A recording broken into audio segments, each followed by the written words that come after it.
Friends, ఈ video చూసే ముందు నా లాస్ట్ వీడియో చూడండి, పైన కార్డ్స్లో ఉంటుంది. ఎందుకంటే ఈ వీడియో ఆ వీడియోకి కంటిన్యూషన్.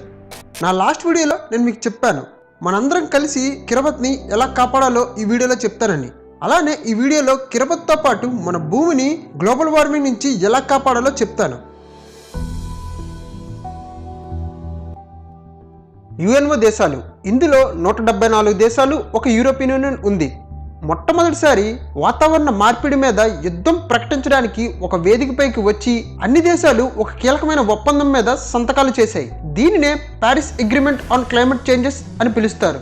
ఈ ఒప్పందం యొక్క ముఖ్య లక్ష్యం గ్లోబల్ వార్మింగ్ వల్ల పెరిగిన 2 డిగ్రీల ఉష్ణోగ్రతని రానున్న సంవత్సరాల్లో 1.5 డిగ్రీలకు తగ్గించడం. ఇది నేను చెప్పడానికి, మీరు వినడానికి చాలా సింపుల్గా అనిపించవచ్చు, కానీ ఇది జరగడం అంత సింపుల్ కాదు. కానీ ఇది జరిగేటట్టు చేయడానికి చాలా రూల్స్, రెగ్యులేషన్స్ సెట్ చేశారు. అవన్నీ మీరు తెలుసుకోవాలనుకుంటే గూగుల్లోకి వెళ్ళి ప్యారిస్ అగ్రిమెంట్ గురించి చదవండి.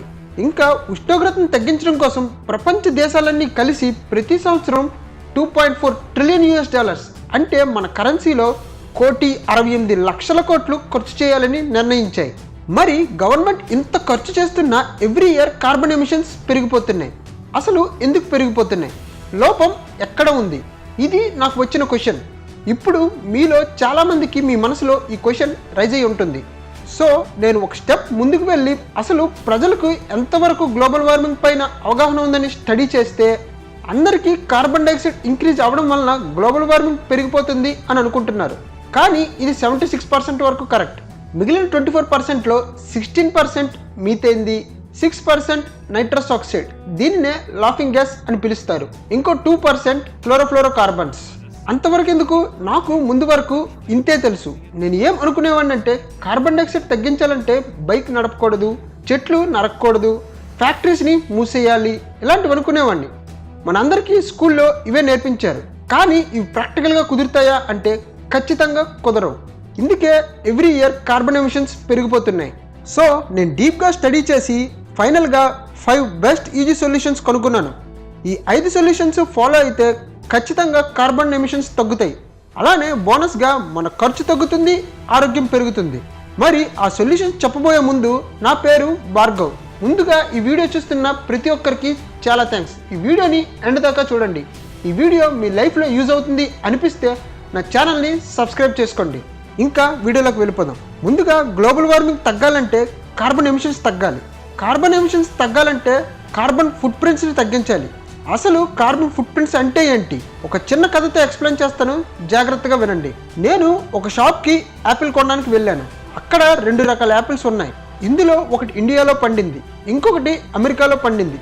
ఇప్పుడు ఈ 2 యాపిల్స్ ఈ షాప్కి రావడానికి చాలా దూరం ట్రావెల్ చేసి రావాలి. అంటే దాని అర్థం ఇండియన్ యాపిల్ ట్రాన్స్పోర్టేషన్ నుంచి రిలీజ్ అయిన కార్బన్ డైఆక్సైడ్ కంటే అమెరికన్ యాపిల్ ట్రాన్స్పోర్టేషన్ నుంచి రిలీజ్ అయిన కార్బన్ డైఆక్సైడ్ ఎక్కువ. ఇక్కడ యాపిల్ డైరెక్ట్గా కార్బన్ డైఆక్సైడ్ రిలీజ్ చేయదు, కానీ యాపిల్ షాప్ దగ్గరికి వచ్చే ప్రాసెస్లో ట్రాన్స్పోర్టేషన్ నుంచి కార్బన్ డైఆక్సైడ్ రిలీజ్ అవుతుంది.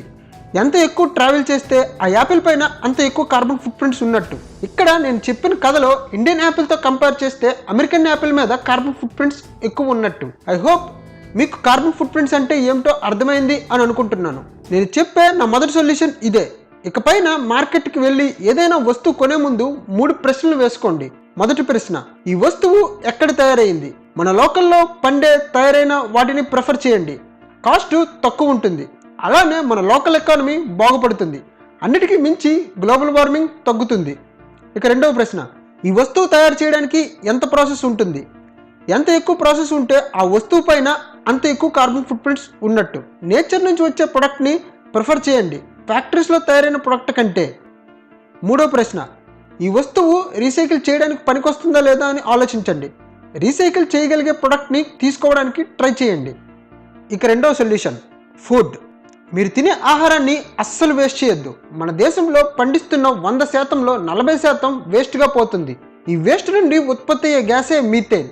మీరు ఫుడ్ని వేస్ట్ చేయడం ఆపితే 16% గ్లోబల్ వార్మింగ్ని ఆపిన వాళ్ళు అవుతారు. అలానే సేంద్రీయ పంటలు తినడానికి ట్రై చేయండి. రైతులు వాడుతున్న ఎరువులు, పురుగుల మందు వలన నైట్రస్ ఆక్సైడ్ పుడుతుంది.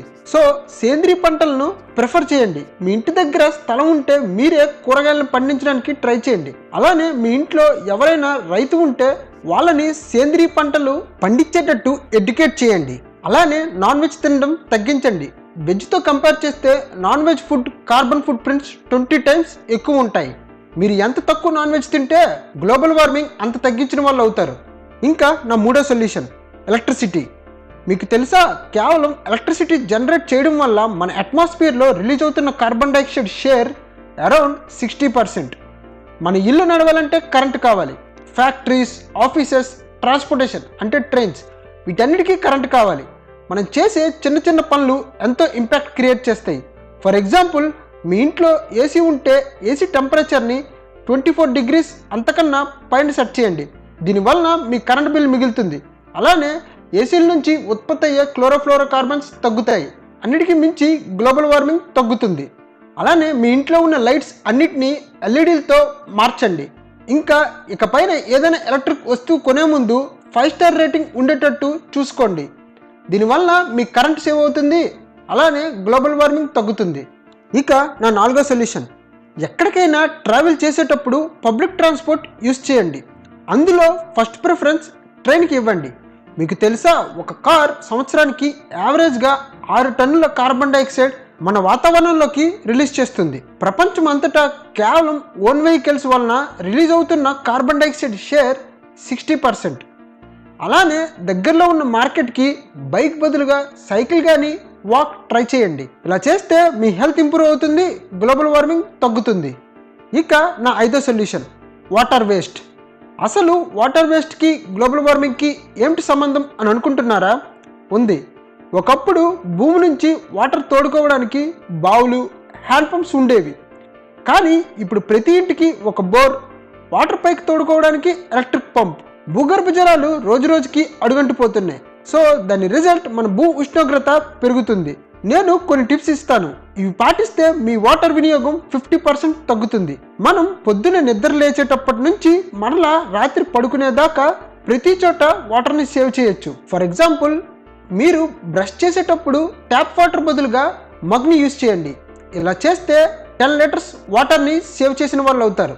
అలానే మీరు స్నానం చేసేటప్పుడు షవర్ బదులుగా బకెట్ యూజ్ చేయండి. ఇలా చేస్తే 50 liters వాటర్ సేవ్ చేయొచ్చు. అలానే మీ అమ్మకి చెప్పండి, గిన్నెలు కడిగేటప్పుడు రన్నింగ్ ట్యాప్ వాటర్ బదులుగా బకెట్ యూజ్ చేయమని. ఇప్పుడు ఎండాకాలం, మన ట్యాంక్లో ఉన్న నీరు వేడెక్కుతుంది. మనందరం ఏం చేస్తాం? బాత్రూంలోకి వెళ్ళి చల్లని నీరు వచ్చేదాకా వాటర్ని వేస్ట్ చేస్తాం.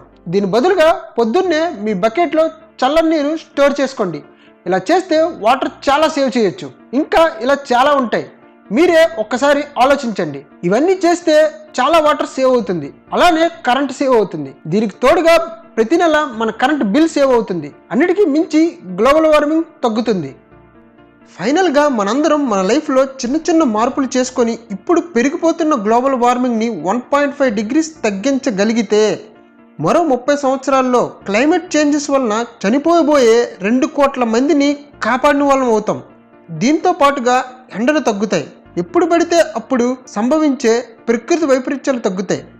మనతో పాటు 2 లక్షల రకాల జాతుల జంతువులు, వృక్షాలని కాపాడే వాళ్ళం అవుతాం.